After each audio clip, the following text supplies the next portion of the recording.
The ancient Kelhari homeworld hung in space like a dying jewel.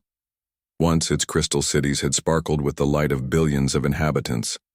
Now, dark Vortani structures covered its surface like a disease, converting the planet into a massive, harvesting facility.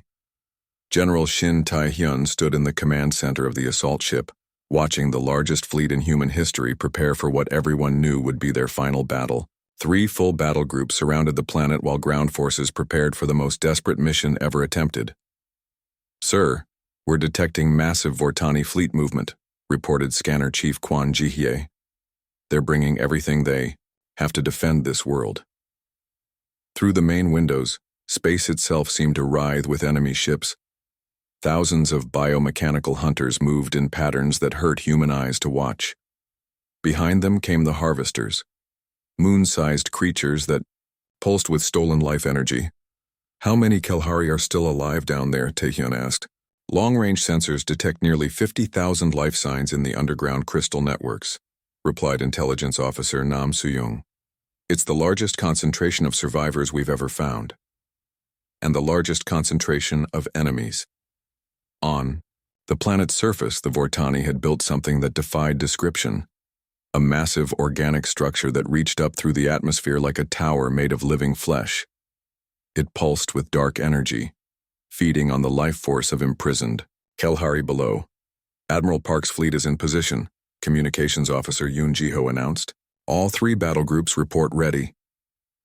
The space battle began with a sound like reality tearing. Human ships, enhanced with Kelhari crystal technology, fought against Vortani hunters that had been perfected over centuries of galactic harvest. Energy beams crossed with bioweapons. Ships exploded in flowers of light and debris. "We're losing too many ships," reported Tactical Officer Lee Soo-min. "The Vortani are fighting harder than they ever have before." "Because they know this is their last harvest site," Taehyun replied. "If we take this world, we cut off their ability to feed the great consumption." Below the space battle, human ground forces fought their way through crystal caverns filled with horrors. Sergeant Kim Dae-ho led his squad through tunnels where Kelhari had been trapped for decades, slowly drained of life energy to feed the Vortani tower above. "Movement ahead," whispered Corporal Jong Min-seo.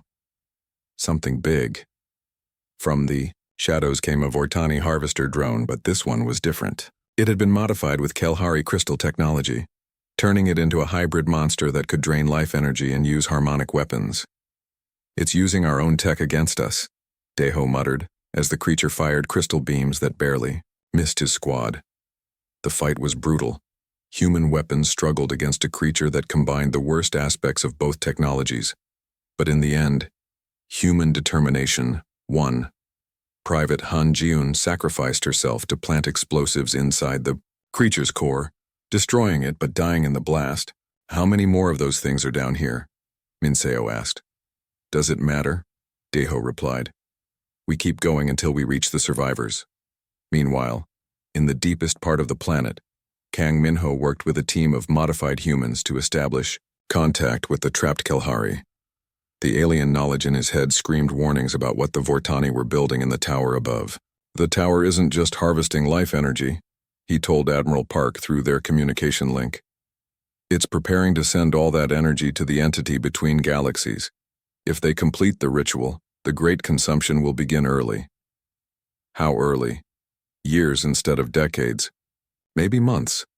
Then we stop them here." But stopping them required a terrible choice.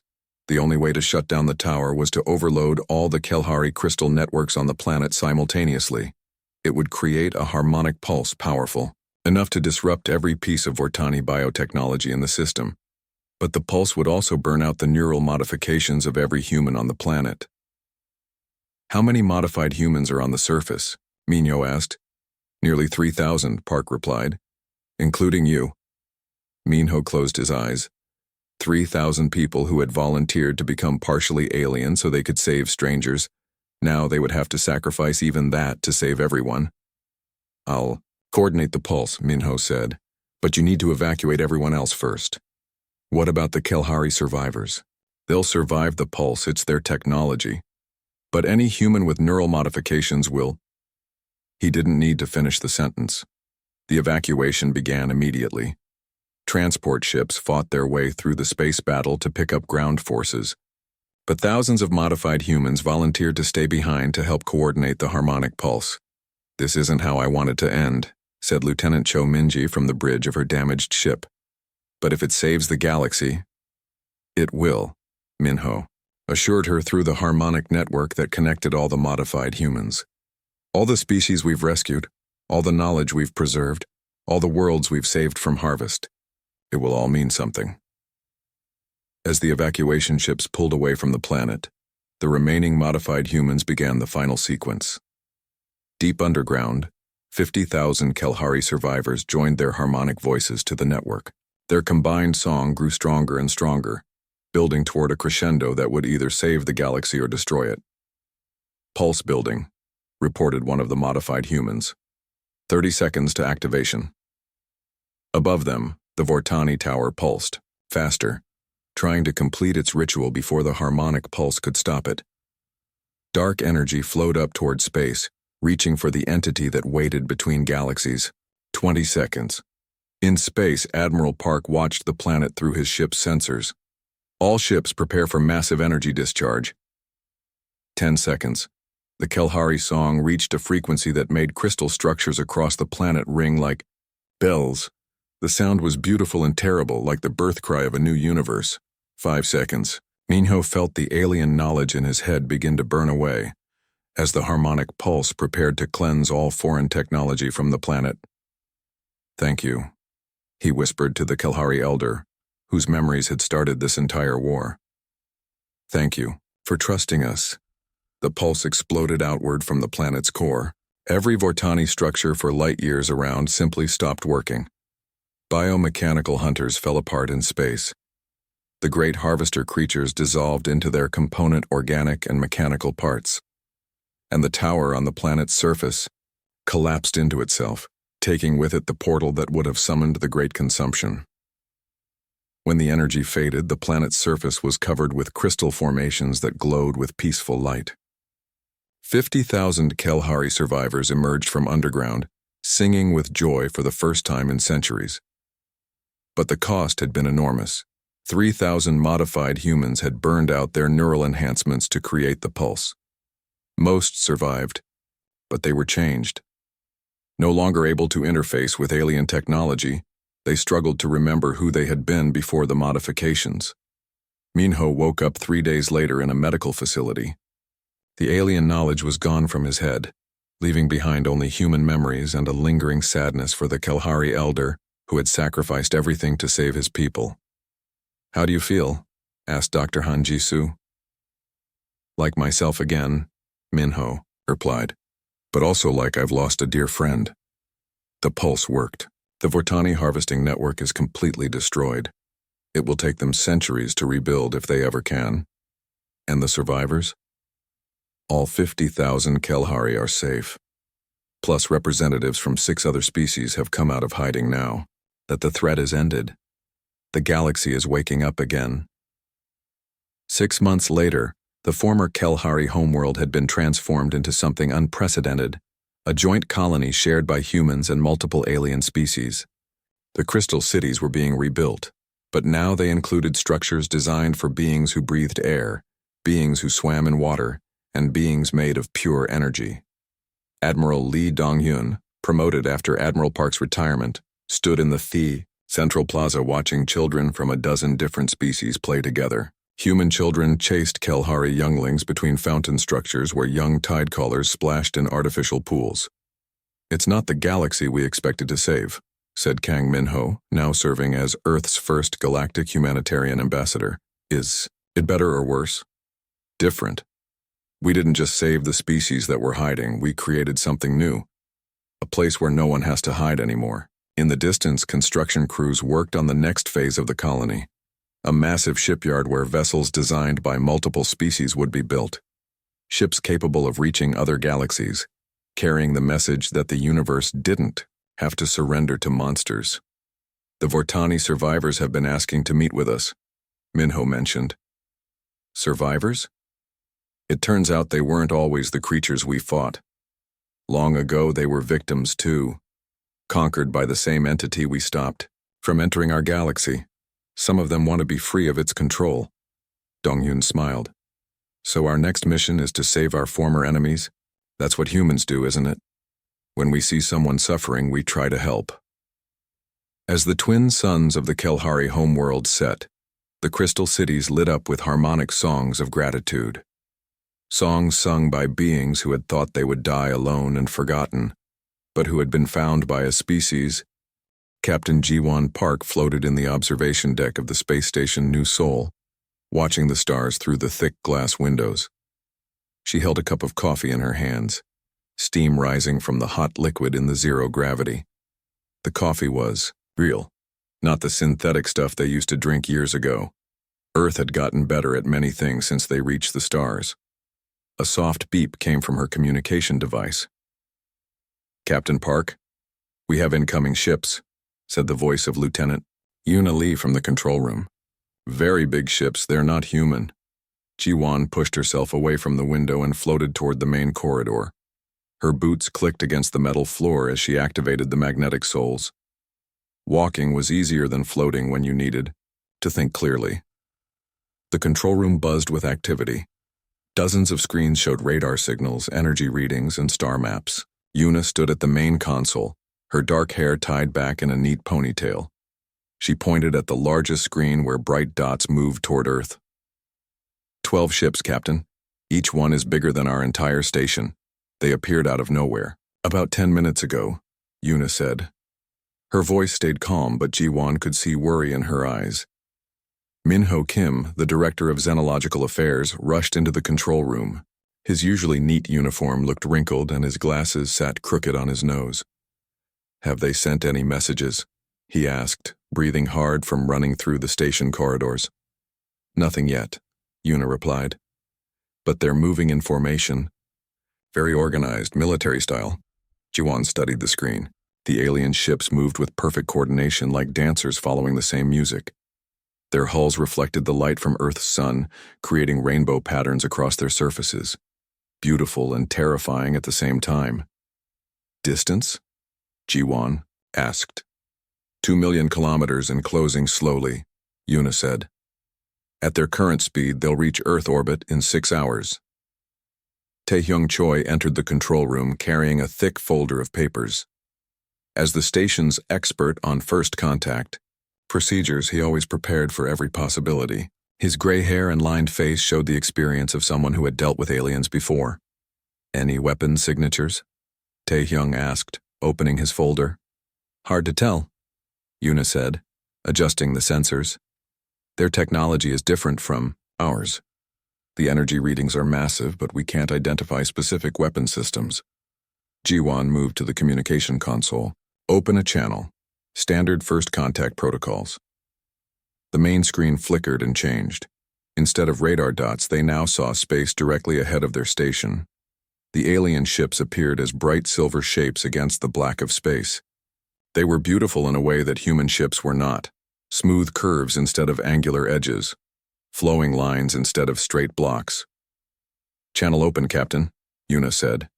"This is Captain Jiwon Park of the Earth Defense Force Space Station New Seoul. You have entered our solar system. Please identify yourselves and state your intentions."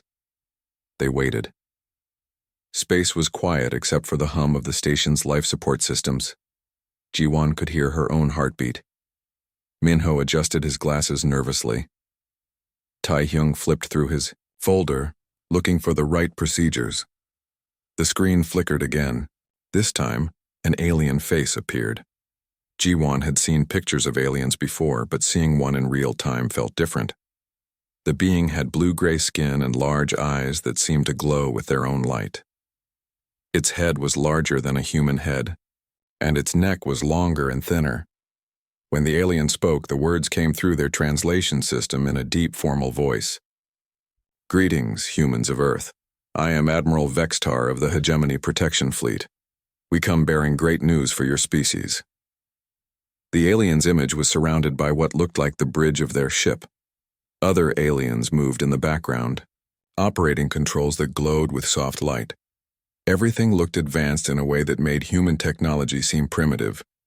"We are listening, Admiral," Jiwon replied. Admiral Vextar raised what might have been his hand. Your world has been selected for a great honor. The Galactic Council has voted to place Earth under the protection of the hegemony. No longer will your species face the dangers of the galaxy alone. Minho stepped closer to the screen. What kind of dangers? Many terrible things exist in space, Admiral Vextar said.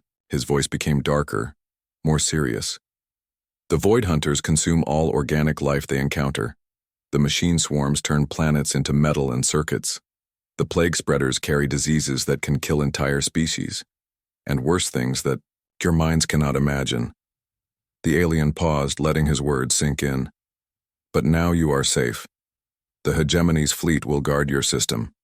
Our weapons can destroy anything that threatens you. Our shields can protect you from any attack. Yuna looked at Jiwon with raised eyebrows. Taehyung was writing notes in his folder, trying to record everything. Minho cleaned his glasses, a habit he had when thinking hard. This protection comes freely, Admiral Vextar continued.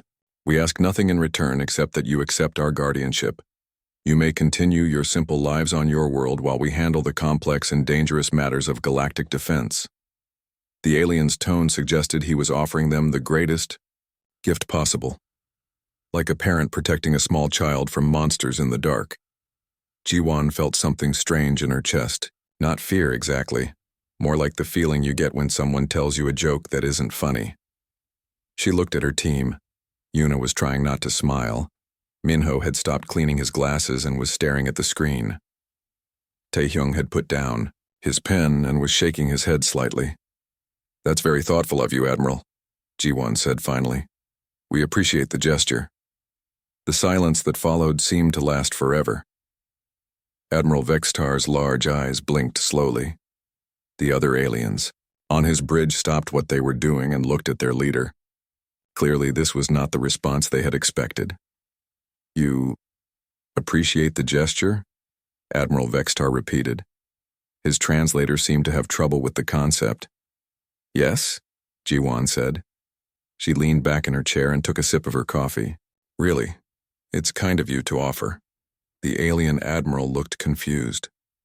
Perhaps your translation system is malfunctioning. We are offering to protect your entire species from extinction. This is not a gesture. This is salvation. Yuna bit her lip to keep from laughing. Taehyung closed his folder and crossed his arms. Minho put his glasses back on and stepped closer to the communication console. Admiral, Minho said politely, may I ask how many species the hegemony currently protects? 47 civilizations. Across the galaxy, Admiral Vextar replied proudly. All living peacefully under our care. And how long has the hegemony been the dominant galactic power? Minho continued. Over 10,000 of your years, the alien said. We have brought order and safety to countless worlds, Jiwon nodded slowly. I see.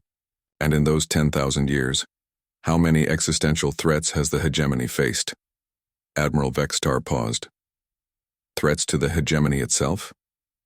Very few. Our power ensures that most dangers are eliminated before they can grow large enough to challenge. Something interesting, Jiwon said. She took another sip of coffee and looked at her team. They all had the same expression now. The look of people who understood something that others did not. Admiral, Jiwon said, we're grateful for your offer. Really, we are. But we might not need as much protection as you think. The alien's confusion was obvious even across species barriers. Your weapons are primitive chemical explosives and metal projectiles. Your ships barely achieve faster than light travel. Your entire civilization exists on a single world. How could you not need protection? Taehyung chuckled quietly. It was a sound that had no translation in the alien language, but its meaning was clear enough. Admiral, Jiwon said, would you like to see our defense systems? Your defense systems? Admiral Vextar asked.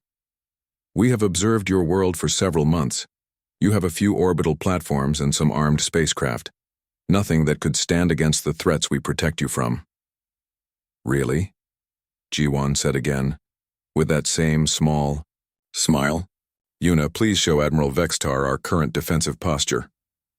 Yuna's fingers moved across her console. On the screen, star maps appeared showing the solar system. Earth sat at the center, surrounded by what looked like normal space traffic. Cargo ships, passenger transports, mining vessels, and communication satellites. This appears to be civilian infrastructure, Admiral Vextar said.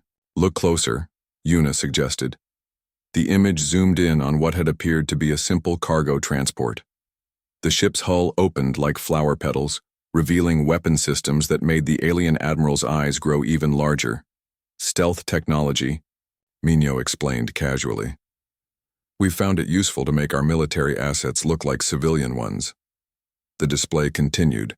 Mining asteroids revealed themselves as armed platforms. Communication satellites deployed weapon arrays. Even small, personal spacecraft showed hidden military modifications. Your entire solar system is a fortress, Admiral Vextar said, his voice filled with something that might have been respect. Not a fortress, Jiwan corrected. Home. We just prefer to keep it safe. The alien admiral was quiet for a long moment. Finally, he spoke again. How long have you been preparing for galactic threats? Since we could see the stars, Taehyung answered. We've always known that space was dangerous. We've been getting ready for whatever might come. 3 weeks had passed since the alien fleet arrived at Earth. The hegemony ship stayed in the outer solar system, keeping their distance but always watching. Their sensors swept through space constantly, looking for threats that might harm their new protected species. Hyunjin Nam floated in the command center of Defense Platform 7, hidden inside what looked like a normal mining asteroid near Jupiter. Through the reinforced windows, he could see the gas giant's swirling storms and its many moons. Beautiful, but his attention was focused on the holographic display in front of him. Contact bearing 27 Mark V, reported Soman Bay from her station. As head of Earth's Tactical Response Division, she coordinated defense operations across the entire solar system. Multiple ships, unknown configuration. Hyunjin studied the energy signatures. The ships were different from anything in their databases. Organic curves mixed with mechanical angles like someone had tried to build machines out of living tissue. They moved wrong too, not following normal physics the way ships should. How many? Hyunjin asked. 15 confirmed. Possibly more hiding behind interference patterns, Soman replied. Her fingers moved quickly across the control surface, gathering data from sensors throughout the system. They're big. Each one is about the size of a human cruiser. Dong Yuno looked up from his engineering station. The young man had been working on the platform's weapon systems for 6 months, making improvements that weren't in any official plans. Energy signatures matched the descriptions in the alien databases. I think these are void hunters. Hyunjin felt his stomach tighten. Void hunters were one of the cosmic threats Admiral Vextar had warned them about. According to the alien files, they consumed organic matter to fuel their ships and weapons. Entire colonies had been reduced to lifeless rock by void hunter raids. Distance and speed, he asked. 4 billion kilometers out, approaching at 0.7 light speed, Soman said. They'll reach the inner system in approximately 8 hours. The communication system crackled to life. Admiral Vextar's voice came through the speakers, filled with excitement and concern. Human vessels, we have detected void hunter scouts entering your system. Do not be afraid. The hegemony fleet will intercept and destroy them before they can threaten your world. Hyunjin opened a channel. Admiral, we appreciate your concern. We're tracking the contacts as well. Good, Admiral Vextar replied. Please move all your ships to defensive positions around Earth. Our fleet will handle this threat. You should witness how the hegemony protects its charges. Soman looked at Hyunjin and raised her eyebrows. He nodded and switched to the secure command frequency that connected all human defense assets. All stations, this is Platform 7. We have hostile contacts inbound. Initiate Protocol 7. Repeat, Protocol 7 is now active. Across the solar system, things began to change. What had looked like normal space traffic started to transform. Cargo ships opened weapon bays. Mining platforms deployed gun turrets. Communication satellites extended missile launchers. Even small civilian transports revealed hidden military equipment. The asteroid belt became particularly busy. Hundreds of rocks that had seemed completely normal suddenly showed signs of artificial modification. Hyunjin watched as Defense Platform 3, disguised as a simple asteroid, began rotating to bring its main cannon to bear on the approaching threats. Hegemony fleet is moving to intercept, reported Ariam Jung from the communications station. They're forming a battle line between the Void Hunters and Earth. On the tactical display, Hyunjin could see the alien protector ships arranging themselves in a classic defensive formation.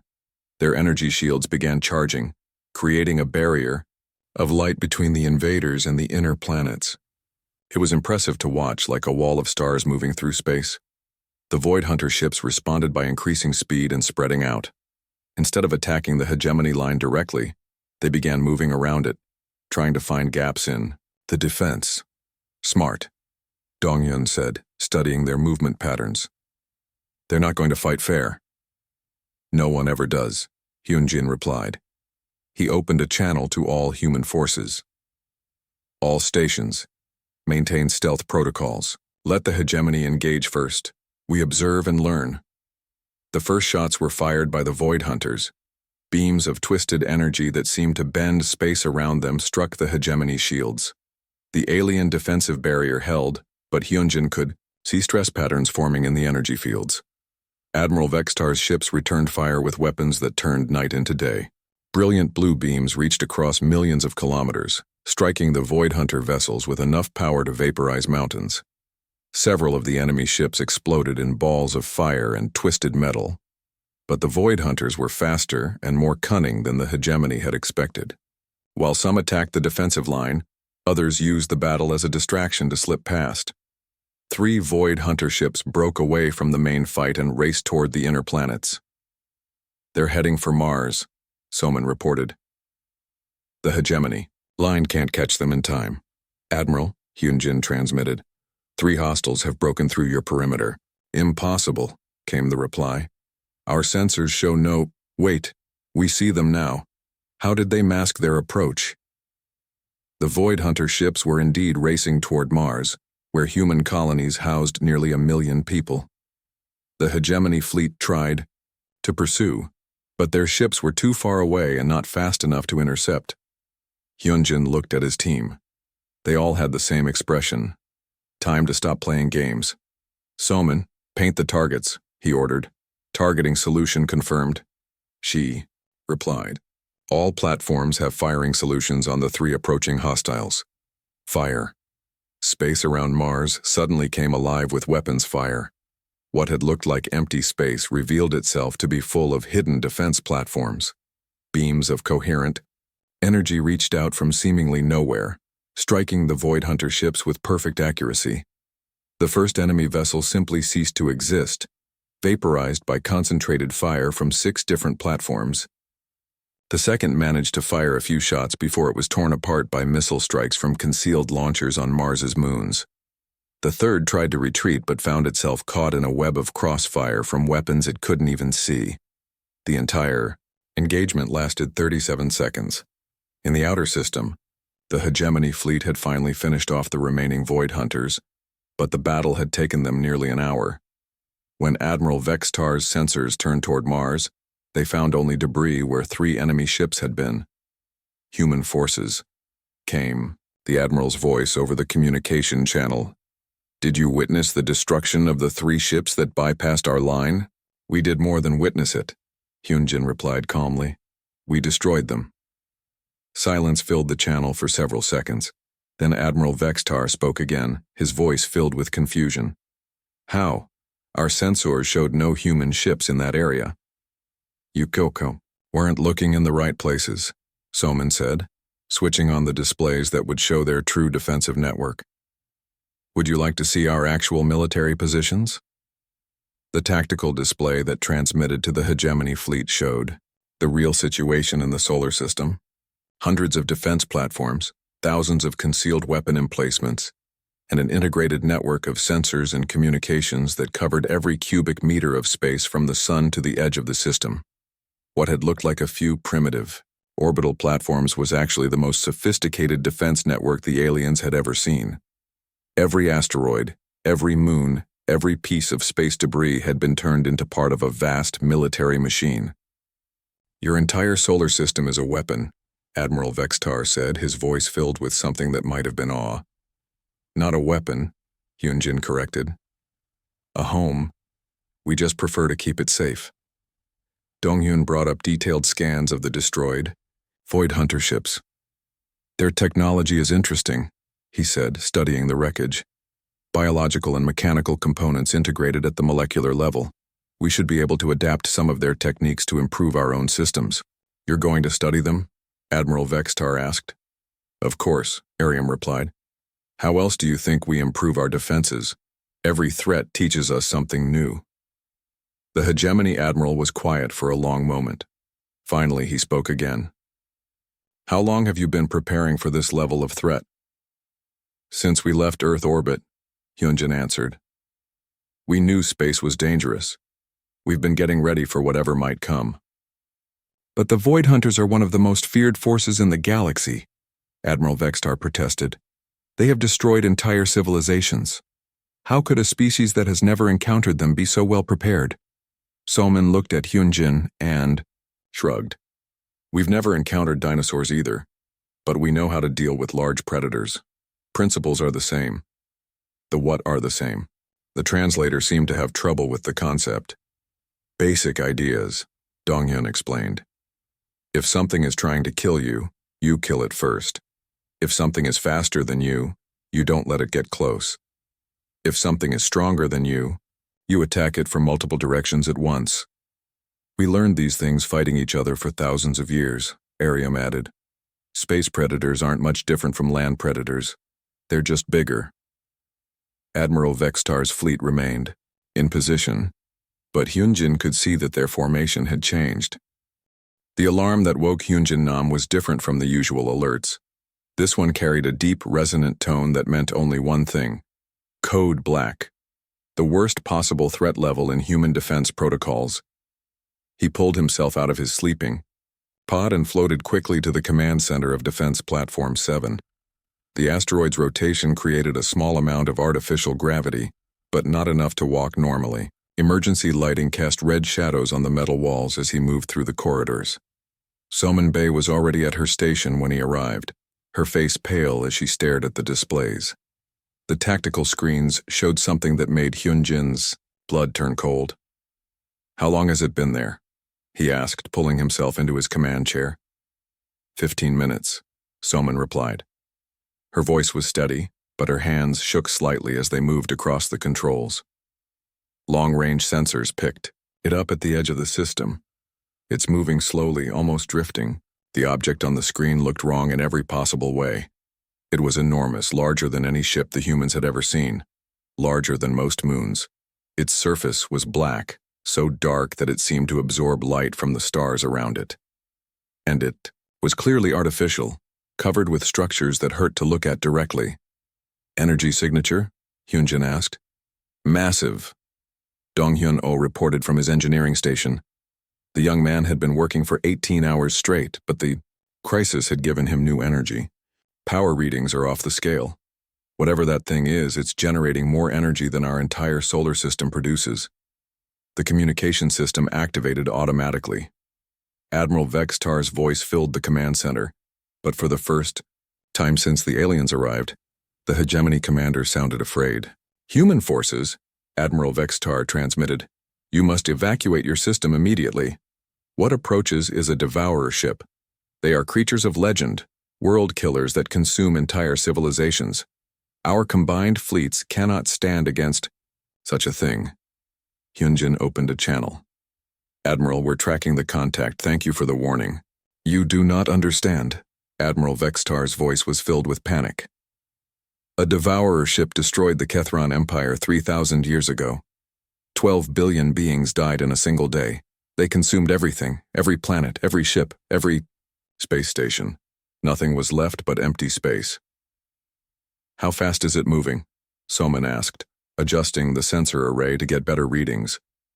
"0.01 light speed," Donghyun replied. "At current velocity, it will reach the inner system in 6 days. Hyunjin studied the tactical display. The Hegemony fleet was already moving. their ships accelerating away from Earth as fast as their engines could carry them. He couldn't blame them. The thing approaching their system radiated menace like heat from a fire. "Admiral," Yunjin transmitted, "are you withdrawing your forces?" "We must," Admiral Vextar replied. "I am sorry, but there is nothing we can do against a devourer. You should come with us. Save what population you can and find a new world far from here." "That's kind of you to offer," Yunjin said. "But we might have other options." The silence that followed lasted for nearly a minute.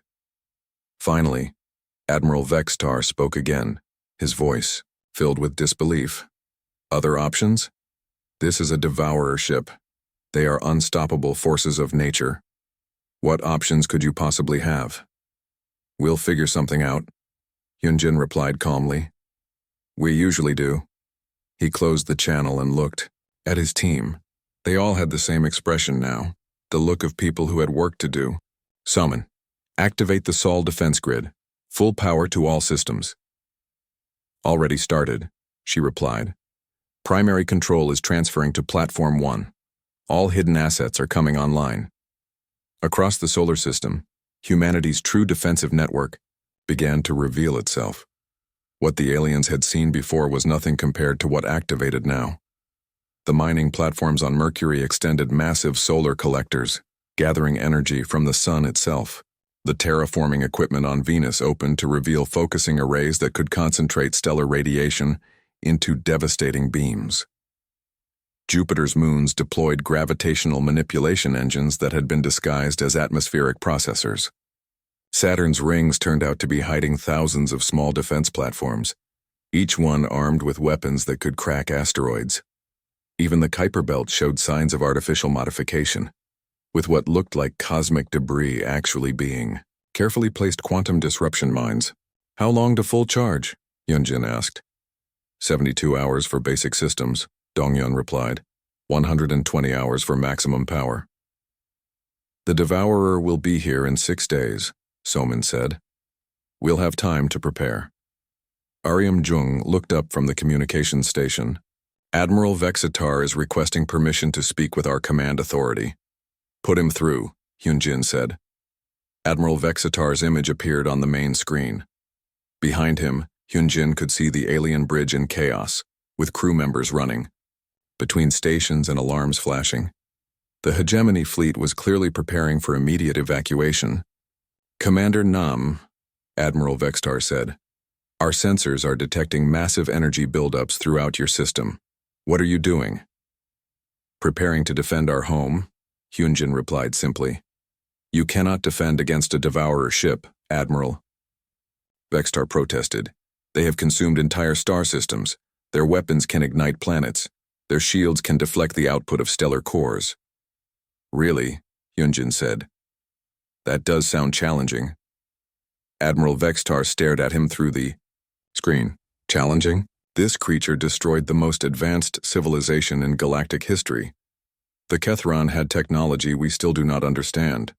They had weapons that could reshape matter at the atomic level. The Devourer consumed them all. What happened to their son?" Soman asked. "Their son?" Admiral Vextar looked confused. "What does that matter?" "The Kethron system," Soman continued. "What happened to the star itself?" Admiral Vextar paused. "It remained. The Devourer consumed the planets and artificial structures, but it did not touch the stellar body itself." Dongyun looked at Hyunjin and smiled. "They don't eat stars." "Apparently not," Hyunjin agreed. "That's useful to know." "How is that useful?" Admiral Vexitar demanded. "You cannot hide inside your sun." "No," Hyunjin said, "but we can use it." The main display changed to show a schematic of the Sol defense grid. What appeared was beyond anything the aliens had imagined possible. The entire solar system had been turned into a single, massive weapon. Solar collectors on Mercury gathered energy from the sun. Focusing arrays on Venus concentrated that energy into coherent beams. Gravitational lenses throughout the system could redirect and amplify the power. "Your entire star system is a weapon," Admiral Vextar whispered. "Not a weapon," Hyunjin corrected. A defense system. There's a difference. How long have you been building this? Admiral Vextar asked. Since we achieved interplanetary travel, Salmon replied. We knew space was dangerous. We wanted to be ready for anything. But the energy requirements alone. Admiral Vextar's voice trailed off as his sensors provided more detailed readings. You are channeling the entire output of your star into a single focusing array. Not the entire output, Donghyun said. Just most of it. We still need some for life support. The Devourer ship continued its slow approach, seemingly unaware of the preparations being made to greet it. Long-range sensors showed more details of its construction. The ship was even larger than first estimated, easily the size of a small planet. Its hull was covered with structures that looked organic, like tumors growing on a metal surface. It's beautiful in a horrible way, Ariam observed, studying the visual feeds. It's certainly impressive, Hyunjin agreed. Shame we have to destroy it. You cannot destroy it, Admiral Vextar said. Devourer ships are nearly indestructible. They have survived direct impacts from stellar cores. Have they survived being hit by a stellar core? Soman asked. Admiral Vextar paused. What do you mean? He means, Donghyun explained. Have they ever been shot by an entire star? That is impossible, Admiral Vextar protested. You cannot weaponize a stellar body. Watch us, Hyunjin said. The preparation continued for the next 5 days. Across the solar system, every human facility worked at maximum capacity. The Sol defense grid charged slowly, drawing power from fusion reactors, solar collectors, and exotic matter generators that had been hidden throughout the system. The hegemony fleet remained at a safe distance, their sensors recording everything. Admiral Vextar maintained an open communication channel, providing constant updates on the approaching threat. 2 hours to contact, Admiral Vextar reported. The Devourer is beginning active scanning of your system. We're tracking it, Hyunjin replied. Sol defense grid is at 96% charge. It is now targeting your inner planets, Admiral Vextar continued. Energy buildup detected along its primary weapon arrays. Noted, Soman said calmly. All civilian populations are in hardened shelters. Defense platforms are at full readiness. The Devourer ship finally came within direct visual range. Through the observation windows, it looked like a dark cancer growing against the stars. Its weapon ports began to glow with malevolent energy. It is charging weapons, Admiral Vextar warned. Impact in 60 seconds. Soman, Hyunjin said quietly. Fire. Across the solar system, humanity's greatest achievement activated. Admiral Vextar's shuttle approached the human space station New Sol slowly, almost carefully. Through the shuttle's windows, the alien commander could see the station's hull up close for the first time. What had looked like simple metal construction, from a distance revealed itself to be far more complex. Every surface showed signs of careful engineering, with hidden sensor arrays and weapon ports built into what appeared to be decorative panels. Captain Ji-won Park waited in the station's main docking bay, wearing her dress uniform and carrying a small case of traditional Korean tea. Beside her stood Director Min-ho Kim, Dr. Yoonji Kwon, and Taehyung Choi. They had arranged a simple table with chairs sized for both human and alien guests. The shuttle docked with a soft thud that echoed through the bay. A few minutes later, the War airlock opened and Admiral Vextar emerged, followed by 2 other aliens that looked like smaller versions of himself. The Admiral moved carefully in the human gravity, his long limbs adjusting to the unfamiliar environment. Admiral Vextar, Ji-won said, offering a polite bow. Welcome aboard New Sol. I hope your journey was comfortable. Thank you, Captain Park, the Admiral replied through his translator. His large eyes studied everything around him, taking in details of human construction and technology. Your station is more sophisticated than our initial scans suggested. Please, sit, Minho said, gesturing to the prepared table. We've brought tea. It's a human tradition when welcoming guests. Admiral Vextar sat carefully in the specially modified chair. His 2 companions remained standing behind him, their eyes constantly scanning the room as if looking for threats. Jiwan poured hot tea from a traditional ceramic pot, the familiar ritual helping to calm her nerves. "Admiral," Jiwan began, "you wanted to discuss what happened with the Void Hunters." "Yes," Admiral Vextar said, accepting the cup of tea but not drinking from it. "I must understand how your species defeated them so easily. The Void Hunters have terrorized the galaxy for centuries. They have destroyed worlds that had far more advanced technology than what we observed from your people." Dr. Yunji Quan opened a tablet and placed it on the table. The screen showed detailed sensor readings from the recent battle. "Admiral, may I ask you a question first? When was the last time your people faced a true existential threat?" Admiral Vextar's large eyes blinked slowly. "Existential threat? You mean something that could destroy the hegemony entirely?" "Yes," Dr. Quan replied. "Something that could end your civilization, kill your people, make your species extinct." The Admiral was quiet for a long moment. His companions whispered to each other in their own language, which the translators did not convert to human speech. Finally, Admiral Vextar spoke again. "The Great War ended over 8,000 years ago. Since then, the hegemony has been the dominant power in our part of the galaxy. We have faced challenges, rebellions, resource disputes, but nothing that truly threatened our survival." 8,000 years of safety, Taehyung said, writing notes in his ever-present folder. "That's impressive.